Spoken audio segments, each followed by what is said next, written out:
Hey guys, this is Dr. Richie and Sandry Esquivel-Cole from Radical Counseling and Consultation. It's been a little while since I put something up, and I've been thinking a lot about it, and I was really excited to include my wife. She's also a licensed psychotherapist. Sandry got her bachelor's from University of Phoenix in human services, and then she got her master's from Cal Baptist University with a minor in forensics. And now she's at the Chicago School of Professional Psychology in Los Angeles, finishing up her dissertation to get her doctorate in psychology and in marriage and family therapy. Mm-hmm. There had been a question that I wanted to answer for a long time that a buddy of mine had emailed in about the issue of road rage, and he had stated that he had a problem with road rage. And it's something that's really serious. In fact, there was a lady in Orange County maybe about a year ago that somebody was road raging her. And I think she might have flipped him off or something. And she had her little son in the car. She was dropping him off at school, and the guy shot and killed the kid. So whatever her response was, of course, that did not warrant someone shooting her and killing her son. It's just a tragic situation. And that ruins multiple lives in a millisecond over nothing. So really, a lot of times it's about pulling back and thinking of the big picture. Is it that serious? Now I know in California, we're not really used to people honking at us. And I think it's a good rule of thumb not to be honking. I know in New York, that happens a lot. We just got back from Israel. It was an incredible trip, but people honk, and it can be unsettling. It could be unnerving, and it can make you want to just put your car in park and get out. But that's not really the way to deal with it either, because we never know what someone's going through, what state of mind they're in. And I think one of the things we need to do when we're driving, the first thing is give ourselves plenty of time to get to our destination. In fact, whatever you calculate for the amount of time to get there, give yourself more, especially in Southern California, Los Angeles area. There's always an accident or construction or something going on. So that's one of the very pragmatic ways to reduce your tension and being rushed and having a sense of, pressure. And I think that sometimes the anger can come from that, but other times people are just in that mode of road raging. And it's really something that, like I said, can be very dangerous, but it's not even good for oneself to have your adrenaline pumping and just get you in a negative state of mind. So in terms of anger management, I've worked with men for years dealing with their problems with aggression and anger. And Sandry has also worked in anger management. And just to back it up again a little bit, Sandry has experience in a lot of the same populations that I have and some more. She's worked with men who batter their wives. She's worked with sex offenders. She's worked with battered women. She's worked with adolescents, families. We work with families together doing something called radical progressive conjoint couples counseling, that either be a marital couple or a family or a mother and a daughter or something like that. So, a lot of what I do is work with interns, and Sandry has been working at a place where she's working with a lot of adolescents that have serious problems. We've seen since COVID a tremendous amount of increased anxiety and depression. And to whatever extent that adds into the road rage thing, it's hard to tell. But I tend to use more of a cognitive behavioral approach in the work that I do and the way that I'm thinking about changing human behavior. So there's basically a few little ways to think that can really help us in the road rage situation, above and beyond giving yourself plenty of time and having some self-talk, which is telling yourself it's not that serious, and taking into consideration people can be going through all sorts of things, and to cut others a little bit of slack, But basically, there's this expression that says frustration is the manifestation of unrealistic expectations. And it's a very useful tool, because typically when we feel frustrated, angry, or pissed off, it's real easy to point the finger and see that this person cut me off or this person did me wrong. And ultimately, we can't control other people, other places, other things and situations. The most that we can do is help to control ourselves, our behavior, to a lesser degree, our thoughts, our emotions, and the way we see the world. And that can be very challenging in and of itself.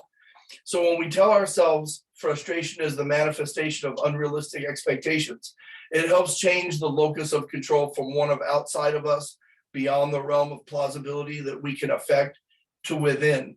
So if somebody puts on the left blinker and goes right into me, and I say, you know what, frustration is the manifestation of unrealistic expectations. Really, am I expecting this world to be as it should when we're living in a fallen, broken, chaotic world? People put on their left blinker and go right. People don't know where they're going. People will be on their phones. People will be texting. People will be distracted by a million other things. So I think in terms of driving in general, it's pragmatic to see every person as a potential danger and to think about what's the stupidest or what's the worst thing that they could do and be ready for that. Now, I'm a motorcyclist, and a lot of times Sandry's on behind me, so I have some very precious cargo, and it's not just about getting in an accident and, hey, changing insurance. It can be life and death. In fact, I just lost a brother to a motorcycle accident, and we had the funeral the other day, and it's tragic because he has a wife and kids. And so this happens every day in Los Angeles, probably, where somebody goes down and dies on their motorcycle, maybe even more. But even when you're driving a car, and the question came into me from an old friend of mine that I grew up with, I'm not going to say his name because I don't want to blow his anonymity and put him on Front Street, but I thought it was a great question. So my response to my buddy is, you know what? Give yourself ample time whenever you're going to travel. And also repeat that mantra to yourself that frustration is the manifestation of unrealistic expectations. And instead of expecting everybody to be on your time schedule or drive the way they're supposed to drive, realize that people sometimes don't know how to drive. They don't know where they're going. They're Sunday driving. They're, confused, whatever the case is. And that should reduce a little bit the anger that you have, because it helps you to look within and say, what is my unrealistic expectation? When we see the world as it should be, we're going to be let down a lot. And that's going to contribute to frustration and anger. But when we see the world as it is, as depressing as that may be, it validates our realistic worldview and helps us to have a better emotional experience and even to conduct ourselves in a better way. The other expression is, he that angers you controls you. And I know most of us don't want to be controlled by other people, but if you think about it, when someone's acting in a certain way and you get angry, that's giving your power over to them. And most of us don't want to be off our square or get out of character and realize somebody else controlled us. Ultimately, we are in control of ourselves, and we're going to be held accountable, and we're responsible for our own behavior. But in our mind, we tend to blame it on others. And so that's something to consider as well. He who angers you, he or she who angers you controls you. Now, there's a lot of other techniques of deep breathing, counting, and all that kind of stuff. And like I said before, my wife, Sandry, has had extensive experience teaching and in going through various curriculums with anger management. So I'm really glad to have her with me on this. And in these future episodes, which I hope to start getting back regularly again, I'd like to include Sandry because she has a wealth of knowledge, a wealth of experience.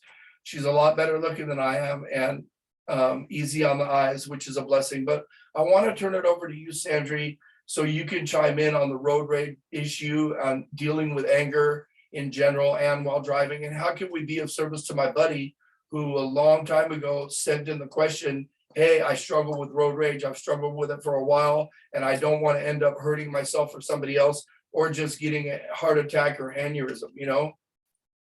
Hi, guys. So for me, there's a lot of things that encompass anger, but I think at the core, and trying to understand how some of us just struggle with anger more than other people, is really understanding what anger is. And that is, for some people, that might be fear.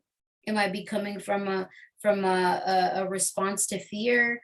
Usually with road rage, that's what it is, right? Somebody cuts us off, or we're rushing to work or whatever, and there's that fear response there, right? That, oh man, I'm not going to make it to work on time, or man, this person that's cutting me off I could have crashed, they could have killed me. If I had my kids in the car, right, they could have killed my kids or whatever. So I think it's really coming from an automatic response, and you're not going to automatically feel sad, or hurt that somebody would cut you off, because that wouldn't make sense. So when we think about rationally what would make sense, it would be to jump into action, right? If somebody's threatening to hurt me or hurt my family or threatening me in any way, which in this case with road rage, sometimes that's what's happening, then we're going to jump into action. And for some of us, we respond differently at the face of, danger. Some people, you guys have heard that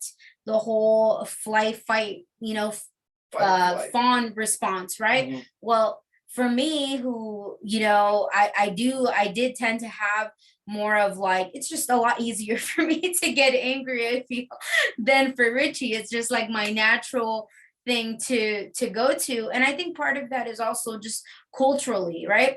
In my culture, that's it's really common.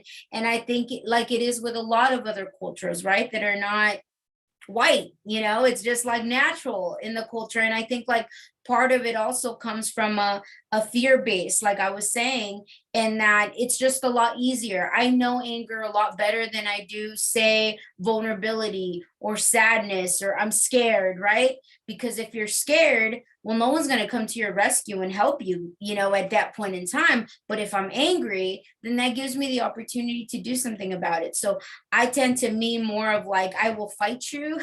I'm not going to run away from you. I'm not going to like, sit there and cry. I will fight now. Thanks be to God that now I will fight on my knees and I will pray about it and I will consult the Holy Spirit before I, do anything. But before I knew anything about that, it was just very easy to go towards violence, right? To go towards aggression, because that's a natural tendency of mine. And I think talking about, to not confuse you guys, I guess I'm kind of blurring a little bit, the spiritual with the natural, right? For some of us, we struggle a little bit more with some of those issues. And I think it's really important to note that, just like some people struggle with addiction, some people struggle with alcoholism, some people struggle with lust, some of us struggle with anger, but at the core, it's not just anger. What we're struggling with really is pride.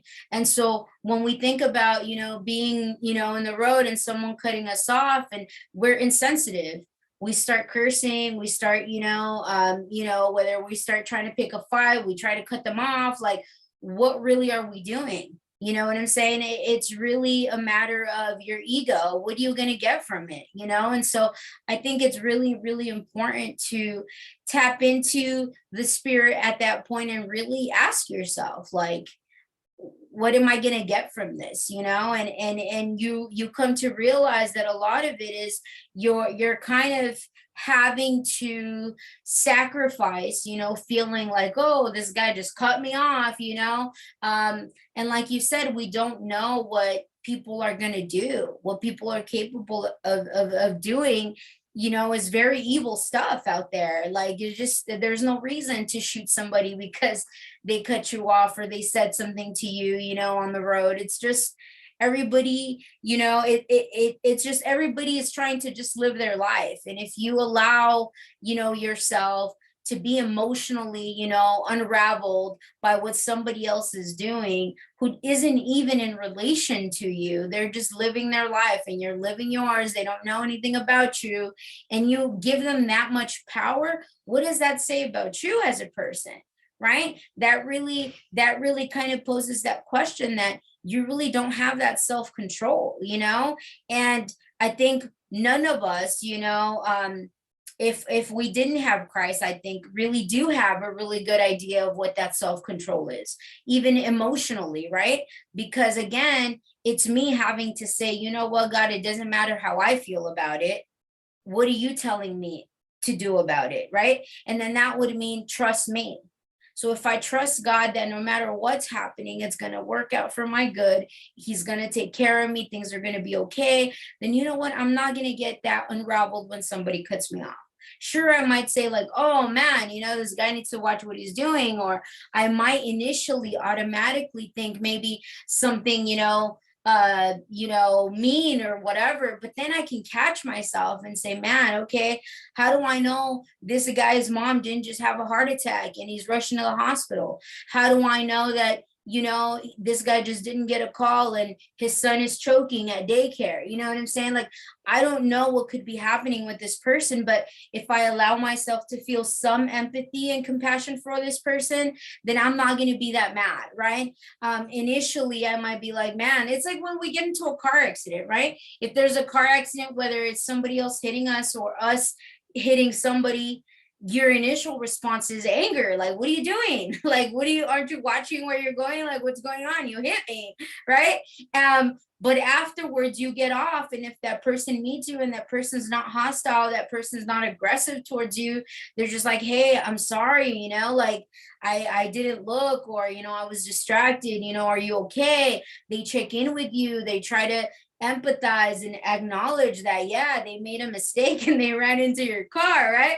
Then you're not that defensive or angry about it. You're just like, man, let's just take care of it and go home. Like, you're not trying to make a big deal out of things. But if you jump out of the car and you're already scared because you hit this person and you don't know how this person's going to respond to you, then you're going to be on edge, you're going to be defensive, and you're making the situation out, you're setting it up for possible conflict and for it to just not go well. So I think ultimately it's about really analyzing the consequences that you want from these things happening, because they will happen. It's not like, if you're living in this world and you're driving in California, they're going to happen. It's just a matter of how will I respond to it when it does happen, and giving yourself feedback and talk about that, right? So really understanding, again, anger is a pride issue, right? Now, there is some situations where anger is, what's the word I'm looking for? There's like this righteous indignation, right? Where I'm like frustrated and angry righteously, whether that's, usually having to do with the things of God, not in this case, but that's separate than what we're talking about right now. But it's important to speak about it, because a lot of times people also, they go on this whole other side of the spectrum of, well, you should never respond with anger, you should never be violent. But that's not really true. There are some situations that really do warrant you to protect your family or protect yourself, where you will have to act out in a certain way that might not be the most peaceable, because there's some situations where you just can't. But in most situations, you want to try your best to be cool, calm, and collected, and deal with situations, in the most godly way. But there are some situations that are going to arise where you can't.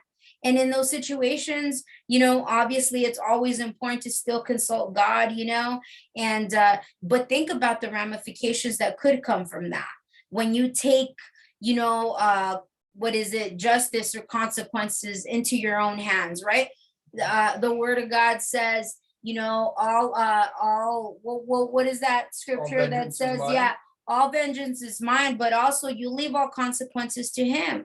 All you do is bring it up to him and let him deal with the rest. And in those situations, a scripture so small, such as, for me, he who is in me is greater than he who is in the world. Man, that has helped me so much from being Richie. You know what I mean? Like, it just really helps when you're in that process of trying to really learn to control your emotional responses, especially for a lot of us who might have had traumatic experiences. We don't necessarily want to respond angry or, be irritated really quickly when things are looking scary or not feeling very safe. But that's kind of what happens as a result of trauma. Our trauma response is to be on edge, to be on the lookout for something bad happening, for something not going right. And so when we're constantly living in that state of survival, we're going to have some pretty negative responses. So we want to learn to kind of, switch those with time, learn about those. Hey, I don't always want to respond in a negative way. I don't always want to be quick to anger and get frustrated when someone cuts me off, because the reality is that I'm going to get cut off again. It's going to happen. So it's like that person that is going to be set on making their reality what reality is not. It's like if I sat here and I said, hey, I wish that the sky was green. Clearly it's not. And no matter how bad I want it, it's not going to happen. So the only one I'm hurting and frustrating is myself. So why do that to self in these situations? People are going to be people. They're going to go through things the way you're going to go through things. And you don't have control over their responses. You just have control over yours. So that's my feedback. You hit on a lot of relevant points, and I'd like to highlight some of them. Mhm. First of all, you spoke about the fight or flight syndrome, and that's something to take into consideration. You talked about spirituality, you talked about anger as a secondary emotion, and you kind of alluded to upbringing. So this is the framework that we tend to use above and beyond the DRAT cognitive behavioral model that looks at our behavior, our thoughts, our feelings, and our core beliefs, is the biopsychosocial spiritual model. So really, we try to take into consideration to realize all of our problems and all of our solutions are going to be found within those realms. So first thing is to think about anger is an emotion, a secondary emotion, but aggression is behavior. And when we learn to separate our behavior from our thoughts and our feelings, and that takes a conscious, intentional effort to do so, it's something that can help us a lot, because behavior has a direct impact on outcomes. You can think whatever you want, you can feel whatever you want, but when you act, that's going to have an impact, and we can't undo it. We can't unring the bell. So we want to think before we act, because the ramifications can be so great. The other thing is, so when we feel angry, that's the fight or flight syndrome. And a lot of times, kind of like Sandry was alluding to, is not necessarily a threat to our lives actually, but sometimes it is. A lot of times it might be a threat to our ego or our male ego, and our body perceives it just like a life-threatening attack. But that's, once again, to realize this is not a life-threatening attack. It's threatening the life of my ego, and my ego is something I need to deflate, because a lot of us, going along with pride, have an inflated ego, and that's oftentimes is juxtaposed to a lower self-esteem. We all have self-esteem issues. It's part of being a human being. And thinking about the spiritual is something that's very important too, because we want to be able to keep our feet firmly planted on the ground to deal with life's responsibilities and to be connected and to keep our eyes open out there on the road. But we need to metaphorically have one hand in the sky at all times, for those of us who are believers, or whatever your spiritual thing is, because we want to take that high road. We want to travel that road, that narrow gate and the road less traveled, to be better people. Because when we respond to the lowest common denominator or our lowest being, we're apt to feel really bad about ourselves and either feel guilty or regretful or remorseful or ashamed, or hopefully at least convicted, because we're all going to make mistakes. But this is a topic that, we've gone kind of above and beyond just road rage, but how we respond in a variety of situations. Because in any situation, you could be at the grocery store and someone in front of you, you're in the 14 or less item, and someone in front of you has 15 items, and you go out to the parking lot and box, and now you're in jail. And that 3 seconds that you could have waited if you were being patient and realizing, okay, the person might have miscounted, or they just, didn't want to take the time to go through that other line. Now these are real situations that have happened. Also, in terms of the fight or flight, to remember, you can fight in response to a life-threatening attack, or even a perception of a life-threatening attack. You can flee, you can friend, you can fawn, you can freeze up and play dead. There's a lot of different ways to respond to it. And the ways we tend to typically respond in an automatic sense have a lot to do with our upbringing, may also possibly something to do with our genetic predisposition, but definitely with our upbringing. For people who have experienced a lot of trauma, they got their butt kicked as kids, and they experienced a lot of violence, that's going to be the automatic response. Whereas other people who maybe didn't have that, that's going to be something they struggle less with. But even people that didn't experience violence growing up, I know some people in my life that did not experience violence growing up, but one of their struggles is anger, and even potentially aggression. So like Sandry was saying, some of us have struggled with addiction, some of us have struggled with lust, some people have struggled with anger and aggression. And it's really important to look within yourself to identify, of the 7 deadly sins, what is it that you tend to struggle with? And all of us, I think, want to improve as time goes on. And that's one of the reasons we incorporate the biopsychosocial spiritual model, because we want to note, okay, to what extent have I inherited through transgenerational transmission certain issues that are like now genetically predisposed? To what extent is this part of my psychological makeup and the way I've seen the world? To what extent is this way I've been influenced by others on a social thing? Or and then taking spiritual matters into consideration. You know, what do I want to be like? What's my ideal self in terms of evolving spiritually? And to what extent do I have God or Christ in my life, to where I know that I need to strive to be a better person, to be more Christ-like? And of course, the process of sanctification, once you get saved and accept Christ, is a process that has different rates for different people. And those of you who are believers, you know that staying in the word, praying, meditating, going to Bible study, going to church, these are things that are very helpful to us, because the second we're not doing that, the world's pulling us back in. And Satan has had dominion over this world for a long, long time.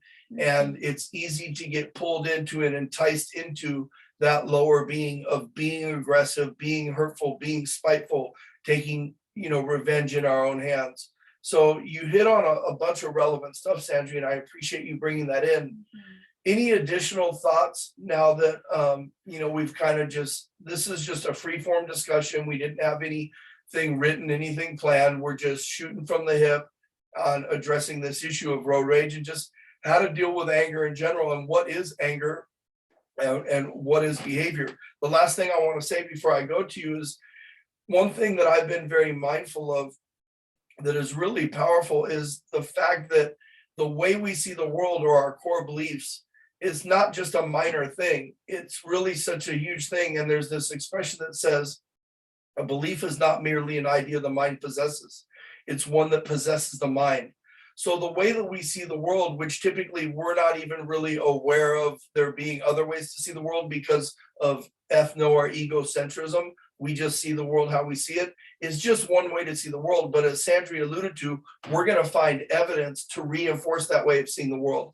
And we all have faulty core beliefs to some degree or another, and there's always room to improve and see the world. For example, the way I used to live my life was basically, if it feels good, do it.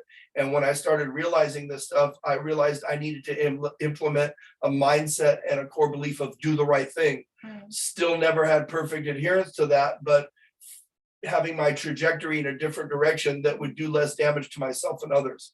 But I want to bring it back to you, Sandry, for your final thoughts on this issue before we shut it down, because we don't want to take too much of your guys' time. We know that people aren't going to be watching hours of, talking heads and stuff like that, but we really want to address an issue to really hopefully be of service. And once again, this comes from Radical Counseling and Consultation, our little private practice as licensed psychotherapists. So Sandry, can you take us home in your final thoughts? Well, I think like the issue of anger management in general, like it's definitely going to require a lot more like time and a few more maybe segments of this, but this is just to address the issue of road rage. And that's really just for me, I would say, don't allow your automatic thoughts to ruin the rest of your day or ruin a good morning, right? What we think of automatically when something happens, we're not in control of, but what we do after that, that is totally our responsibility. So for me, I would say anger management versus, road rage, right? There's definitely like, again, maybe a response there that happens automatically when you feel afraid.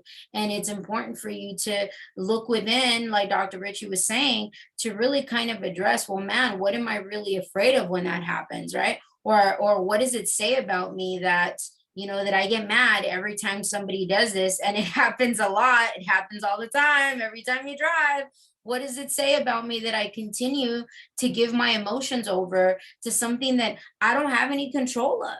And really just kind of allow yourself to reflect on that and really make a conscious effort to commit to yourself, trying different ways to eradicate that problem, to say, hey, you know what, maybe it bothers me less after I consciously think about, hey, today I'm going to drive and I'm going to try my best not to not to be enraged when somebody cuts me off.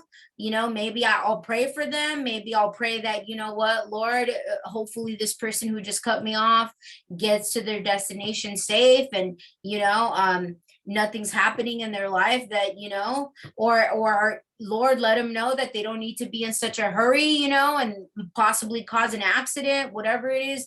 Really allow yourself to put yourself in somebody else's shoes, and really take yourself out of the driving seat. Allow Jesus to do the driving, okay? And just know that it's happening for a reason. And if it keeps happening to you, then that might be God trying to teach you a lesson there, whether that's tolerance, whether that's patience, whether that's, put other people before you.